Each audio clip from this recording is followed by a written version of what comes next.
Много стартъпи поминат. Да, имам изгорено и доста стартъпи банкротирано, не улавам јас со некое очекување дека голем процент од идејата ќе помине. Едноставно улавам у нешто што ми свиѓа, што имам онака интуиција дека може да биде добро и окей. Ама не улавам јас со ептен високи очекувања и оноа дека ќе бидам разочаран ако не биде. У тај смисол, онака да улегнам ја фул тоа, целио се унесам, нели, 100% и ги гонам работите, ама секој сум спремен дека секој од работите може да фейлне. А што ти е фокусот на почеток кога некој почнува стартап? Као, на што најмногу се фокусираш? Дали е тоа продуктот, дали е тоа маркетинг делот, дали е... Па гледа, првиот пат сакам да видам за таа работа дали има пазар, дали луѓето го сакат тоа. Ути тоа е најбитно, ако ние земеме да седеме, да дискутираме, да правиме прототипови, бикини и целата енергија на тоа која ставиме, ако утре ги ставиме работите и никој не се интересира за тоа, џабе сме потрочили време. Од прилика, ја прво гледам да видам дека има заинтересираност, луѓето дека го сакат тоа, ќе давам акцент, нели, на дизајн, на приказната, да им ја пренесем и се. Како што знаеш, нели, онака дискутирале сме го повеќе пати и со другите, не е тајна дека на почеток почнавме како дропшипинг, да речем. Порачувавме ги работите првата година од Италија, ги препродававме тук. После ни беа високи цените, почнавме, нели, од Кина, па не ни се допаѓаше квалитетот, не беа конзистентни со сите работи и на крај одлучивме тука да ги произведуваме работите. Значи, не сум ја размислувал уште на самиот старт за производството, за моделите и за тоа. Сакам брендот да го изградиме прво, па после како за секоја работа, нели, што може да најдеме решение, ќе тражиме отпосле. А ти како го замислуваше, пример, прво бизнисот, дека треба да... Искрено многу лесно.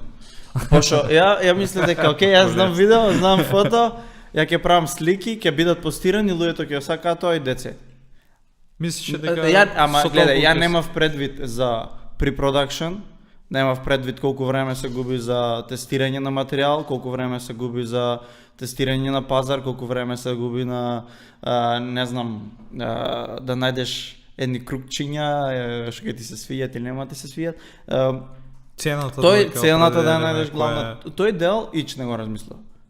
Ја бев како, ќе го имам продуктот, ќе го сликам продуктот, ќе оставам продуктот, ќе го продам продуктот.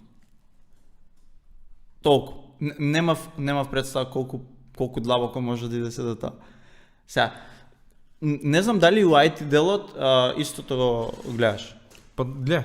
Или различно. Секаде некој сме пробувале дури да направиме некоја веб страна со непостоечки сервис. Оно сам фронт пейдж направиш, ставиш ја страната и почнеш да ја рекламираш. И јас сум ставал пример, да речеме, да дојдат на веб страната, да дојдат до моментот на купување и кој ќе иде на чекаут да напише дека имаме проблем, да остави мејло дека ќе го информираме кога ќе има 3 сток. А ја од суштина не сум ги имал продуктите. Едноставно пробувам само за да видам колкава ќе биде заинтересираност, конверзија колкава ќе направам. Од колку пари ќе давам за реклами на Instagram, пример, и Facebook, и колку луѓе ќе дојдат до чекаут пејџот што стварно сакат да го купат. А ја го немам продуктот никаде. Така. Ама тоа е начино и мислам дека многу стартапи и у Македонија го прават тоа. Јас се мислев дека треба да ти биде готово, па да почнеш. Дека треба да го изградиш се до тоа? Не, ако чекаш да ги спремаш сите работи па да почнеш... Дали си приметил дека 90% луѓето прво се фокусираат да биде све перфектно? И јас сум бил на тоа. И дури тебе сум те малтретирал многу за тоа. Манче дај ова да го завршиме за да не е до пола или вака или онака. И ти ми викаш, окей, остај го, има побитна работа пред тоа, мора тоа да се заврши, па она да се заврши. Сега, стартап сме ние, не сме корпорација како Apple, па да може да имаме време, ресурси, енергија и буџет за да се фокусираме на секое деталче за да биде убаво. Да. Тоа си дое после со теко на времето. Да. Иначе ново рамото почна да боли. А изгледа очо